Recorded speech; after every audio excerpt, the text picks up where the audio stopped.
எல்லாருக்கும் வணக்கம். இந்த வீடியோவில் நம்ம பார்க்க போகிற டாபிக் விக்டிம் மைண்ட் செட். நீங்கள் இந்த விக்டிம் மைண்ட் செட்டில் இருக்கீங்கன்னா அதை உடைச்சிட்டு வெளில வர்றது ரொம்பவே முக்கியம். ஏன்னா அதை உடைக்காமல் உங்களோட ஃபுல் பொட்டென்ஷியலுக்கு உங்களோட வாழ்க்கையை வாழவே முடியாது. இந்த விக்டிம் மைண்ட் செட் அப்படிங்கிறது நம்மளே சங்கிலியில் கட்டி போட்டுக்கிற மாதிரி. நீங்கள் இந்த விக்டிம் மைண்ட் செட்டில் இருக்கும்போது எனக்கு மட்டும் ஏன் எப்பார் இப்படியே நடக்குது அப்படின்னு சொல்லி உங்கள் மைண்ட் சொல்லும். என்னால் என் வாழ்க்கையை மாற்ற முடியும் அப்படிங்கிற அந்த நம்பிக்கை அங்கே இருக்காது. அண்ட் உங்கள் மைண்டில் நடக்கிற இந்த ஒரு ஷிஃப்ட்டை உங்களோட வாழ்க்கையே தலைகீழ புரட்டி போடும். மோஸ்ட்டாக இந்த விக்டிம் மைண்ட் செட் அப்படிங்கிறது வந்து நம்மளோட சின்ன வயசுலேருந்து நமக்குள்ளே க்ரியேட் ஆகிட்டு இருக்கு. சில பேருக்கு அவங்க பேரண்ட்ஸ் வந்து ஓவர் ப்ரொடெக்டிவாக இருந்திருப்பாங்க. சின்ன பிரச்சனையை கூட அந்த குழந்தைய சால்வ் பண்ண விட மாட்டாங்க. எல்லாத்தையுமே இவங்களே போய் சால்வ் பண்ணிகிட்டு இருப்பாங்க. இது ஒரு கட்டத்தில் என்ன ஆகும்னா, என்னால் எந்த ஒரு ப்ராப்ளமே சால்வ் பண்ண முடியாது அப்படிங்கிற அந்த ஒரு மனநிலைக்கு அந்த குழந்தை வந்துடும். குழந்தைங்க ஏதோ ஒரு விஷயத்தில் ஸ்ட்ரகிள் பண்ணுது, லைக் அது ஆக்சுவலாகவே ரொம்ப கஷ்டமான விஷயம் அப்படிங்கிறப்போ நீங்கள் போய்ட்டு அதுக்கு சப்போர்ட் பண்ணலாம், ஹெல்ப் பண்ணலாம். பட் எப்போ பாரு நீங்கள் வந்து அந்த குழந்தைய வந்து கஷ்டமே படக்கூடாது அப்படின்னு நினச்சி நீங்கள் வளர்த்திங்கன்னா அந்த குழந்தை வளர்ந்ததுக்கப்புறம் ரொம்ப கஷ்டப்படும். சில பேர் அவங்களோட சின்ன வயசுலேருந்து கான்ஸ்டன்ட் கிரிட்டிசிசம் ஃபேஸ் பண்ணிருப்பாங்க. எல்லாத்துக்கும் அவங்கள குறை சொல்லிகிட்டே இருந்திருப்பாங்க. ஸோ இது வந்து அவங்களுக்குள்ள ஒரு டீப்பாக ஒரு விஷயத்தை வந்து ரூட் பண்ணும்.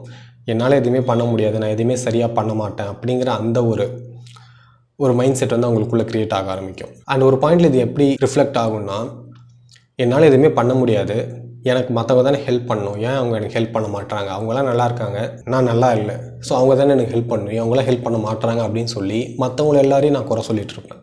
என் வாழ்க்கைக்கு நான் பொறுப்பெடுத்துக்க மாட்டேன். என் அப்பா அம்மா எனக்கு இது பண்ணல, என் ஃப்ரெண்ட்ஸ் எனக்கு இது பண்ணல, சுற்றி இருக்கவங்களே சும்மா குறை சொல்கிற ஒரு மைண்ட் செட் வந்து அங்கே பில்ட் ஆக ஆரம்பிக்கும். இன்னொரு சில பேர் வந்து அவங்க பேரண்ட்ஸ் கிட்டேருந்து காப்பி பண்ணிட்டு இருப்பாங்க. அதாவது அவங்க பேரண்ட்ஸ் வந்து ரொம்ப நெகட்டிவான ஒரு பர்சனாலிட்டிஸ் தான் இருப்பாங்க. அவங்க கிட்டேருந்து அந்த கேரக்டரிஸ்டிக்ஸ் வந்து அந்த பசங்களுக்கு வர ஆரம்பிக்கும். இந்த விக்டிம் மைண்ட் செட் வந்து வீட்டில் இருந்து மட்டும்தான் பில்ட் ஆகுதான்னா அப்படி கிடையாது. இது வந்து ரொம்ப ஸ்ட்ராங் ஆகுறது எங்கன்னா ஸ்கூல்லையும் காலேஜ்லேயும் வந்து ரொம்பவே அந்த டீனேஜ் அந்த ஃபேஸ்லாம் வந்து பயங்கரமாக ஸ்ட்ராங் ஆகும். இப்போ உதாரணத்துக்கு நான் என்ன வச்சு சொல்கிறேனே, நான் வந்து ஸ்கூல் படிக்கும்போது எனக்கு சுத்தமாக கான்ஃபிடென்ஸே கிடையாது. என்னை வந்து எல்லோரும் ஏதாவது குறை சொல்லிகிட்டே தான் இருப்பாங்க. படிக்காத பசங்களுக்குன்ட்டு ஈவினிங் தனியாக ஸ்பெஷல் கிளாஸ் வைப்பாங்க. அதில் எல்லா கிளாஸ்லேயும் நான் இருப்பேன். ஒரு தடவை கூட நான் ஆல் சப்ஜெக்ட் பாஸ் பண்ணதும் கிடையாது. இது வந்து சும்மா படிக்கிற விஷயத்தில் மட்டும் கிடையாது, கிளாஸ்க்குள்ளே கான்ஃபிடென்ட்டாக நடக்கக்கூட முடியாது. இதுக்கு மெயின் ரீசன் வந்து என்னென்னா, கொஞ்சம் பணக்காரங்க படிக்கிற மாதிரியான ஒரு ஸ்கூலில் என்னை சேர்த்து விட்டுருந்தாங்க. நான் வந்து கொஞ்சம் லோவர் மிடில் கிளாஸ் ஃபேமிலியில் அப்படி வர்ற ஒரு பர்சன். அந்த ஸ்கூலில் வந்து மோஸ்ட்டாக எம்ப்ளாயி பசங்க அந்த மாதிரி தான் படிச்சுட்டு இருந்தாங்க. ஸோ அவங்க போட்டு வர ட்ரெஸ்ஸு, அந்த ட்ரெஸ் கோடு வருஷத்தோட கடைசி நாளாக இருந்தால் கூட புத்தம் புதுசாக பியூர் ஒயிட்டாக இருக்கும். நம்ம போட்டு போகிற ட்ரெஸ்ஸு வந்து லைக் பட்டன் இல்லாமல் ஹூக்க மாட்டிட்டு ஒயிட் கலர்லாம் வந்து எல்லோ கலரில் மாறி இருக்கும். அந்த ப்ரெசன்டேஷனில் அவங்க போகும்போதே ஓகே இவங்கெல்லாம் படிக்கிற பசங்க, அவங்களாம் வந்து அவங்களால தான் அதெல்லாம் பண்ண முடியும், நம்மளாம் சும்மா அப்படிங்கிற மாதிரி நான் எந்த ஒரு கல்ச்சுரல்ஸ்லையோ எதுலேயுமே நான் கலந்துக்கிட்டது கிடையாது. ஸோ நான்லாம் 10th பாஸே ஆக மாட்டேன் அப்படின்னு சொல்லிட்டு வீட்டில் நினச்சிட்டு இருந்தாங்க. இன்ஃபேக்ட் நான் கூட நினச்சிட்டு இருந்தேன். பட் எப்படியோ பாஸ் ஆகிட்டேன். 12th நான் படித்தேன்னா கண்டிப்பாக ஃபெயில் ஆகிடுவேன் அப்படின்னு சொல்லிட்டு என்னை வந்து டிப்ளமோவில் சேர்த்து விட்டாங்க, மெக்கானிக்கல் இன்ஜினியரிங். ஒரு ஃபஸ்ட்டு எக்ஸாம் ஒன்று கண்டக்ட் பண்ணுறாங்க அங்கே. நான் வந்து கிளாஸ் டாப்பர். காலேஜில் நான் வந்து 8th. ஒரு 593 பீப்புள்ஸ் எழுதின எக்ஸாமில் நான் வந்து ஒரு 8th வந்தேன். அது வந்து கலெக்டிவாக பார்க்கும்போது அது வந்து ஒரு பெரிய விஷயம்லாம் கிடையாது.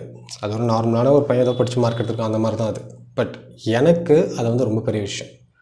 ஏன்னா இத்தனை வருஷமாக நான் வந்து டீச்சர்ஸாக இருக்கட்டும், பேரண்ட்ஸாக இருக்கட்டும், எல்லாருமே வந்து என்னை முட்டாளாகவே ட்ரீட் பண்ண ஒரு அட்மாஸ்பியர்லேருந்து நான் வரேன். அது எனக்குள்ளேயும் வந்து அந்த ஒரு ஐடென்டிட்டி ஸ்ட்ராங்காகவே பில்ட் ஆகிருந்துச்சு. நல்லா பண்ண முடியாது, படிக்கிற பசங்களாம் புத்திசாலிங்க அப்படின்லாம் அந்த மாதிரி ஒரு தாட் ப்ராசஸ். ஸோ இங்கே நான் வந்து அந்த ஃபஸ்ட்டு எக்ஸாம்லேயே என்னோடய ஐடென்டிட்டி வந்து கம்ப்ளீட்டாக ஷிஃப்ட் ஆகுது. எல்லாருமே என்னை படிக்கிற பையன் மாதிரி ட்ரீட் பண்ணுறாங்க. டீச்சர்ஸ்லாம் என்கிட்ட வந்து அவ்வளோ ஃப்ரெண்ட்லியாக பேசுகிறாங்க. இதெல்லாம் என் லைஃப்பில் நடந்தே கிடையாது ஆக்சுவலாக அந்த பாயிண்ட் வரைக்கும். இது வந்து எனக்குள்ளே இருந்த அந்த இன்ஃபீரியாரிட்டி காம்ப்ளெக்ஸ், அந்த விக்டிம் மைண்ட் செட், இது எல்லாத்தையுமே வந்து உடச்சிது. அந்த இன்சிடெண்ட்டுக்கு அப்புறம் தான் நான் ரியலைஸ் பண்ணேன், இங்கே யார் வேணாலும் எது வேணாலும் பண்ண முடியும். அதுக்கப்புறம் வந்து நான் காலேஜில் கல்ச்சுரல்ஸ்லாம் கலந்துக்க ஆரம்பித்தேன், டான்ஸ் இந்த மாதிரி விஷயங்கள்லாம். இது வந்து எனக்குள்ளே இருந்த அந்த மைண்ட் செட்டை கம்ப்ளீட்டாக மாற்றுச்சு. ஸோ நம்மளோட விக்டிம் மைண்ட் செட்டை நம்மளால் மட்டும்தான் உடைக்க முடியும். அண்ட் அதை நம்ம உடைக்கிறதுக்கு நமக்கு வந்து ஒரு ப்ரூஃப் தேவை. இப்போ உங்களுக்கு வந்து விக்டிம் மைண்ட் செட் இருக்குது அப்படிங்கிறத தெரிஞ்சுக்கிறதுக்கு ஒரு சில சயின்ஸ் இருக்குது. இந்த வாழ்க்கையை வந்து எப்போ பாரு உங்களுக்கு அகெயின்ஸ்டாகவே செயல்படுது அந்த மாதிரி நீங்கள் ஃபீல் பண்ணுறீங்கன்னா ப்ராபப்ளி உங்களுக்கு இந்த விக்டிம் மைண்ட் செட் இருக்கிறதா நீங்கள் எடுத்துக்கலாம்.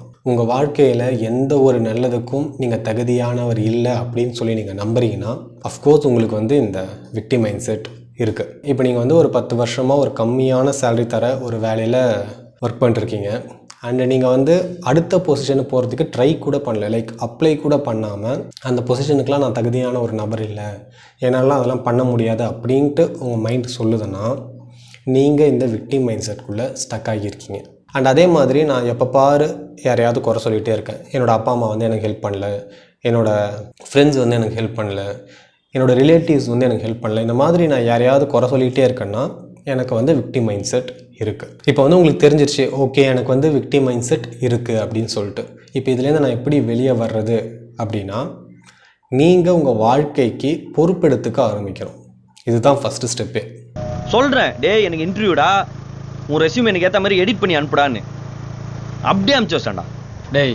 இன்டர்வியூ உனக்கா அவனுக்கா? உங்களுக்கு எப்பெல்லாம் இதெல்லாம் என்னால் பண்ண முடியாது அப்படிங்கிற மாதிரி எண்ணம் வருதோ, ஓகே இப்போ நான் என்ன பண்ணால் அதை பண்ண முடியும் அப்படிங்கிற ஒரு கண்ணோட்டத்துலேருந்து நீங்கள் பார்க்க ஆரம்பிக்கணும். இப்போ உங்களுக்கு ஏதோ ஒரு பேட் ஹேபிட் இருக்குது, இந்த பழக்கத்தை என்னால் விடவே முடியாது அப்படின்னு உங்கள் மைண்ட் சொல்லும்போது, நான் என்ன பண்ணால் இந்த ஹேபிட்லேருந்து என்னால் வெளியே வர முடியும்.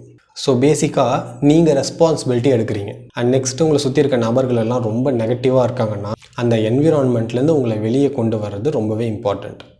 எப்பயுமே உங்களை சுற்றி கொஞ்சம் பாசிட்டிவாக இருக்கிற அந்த மனிதர்களை வச்சுக்கோங்க.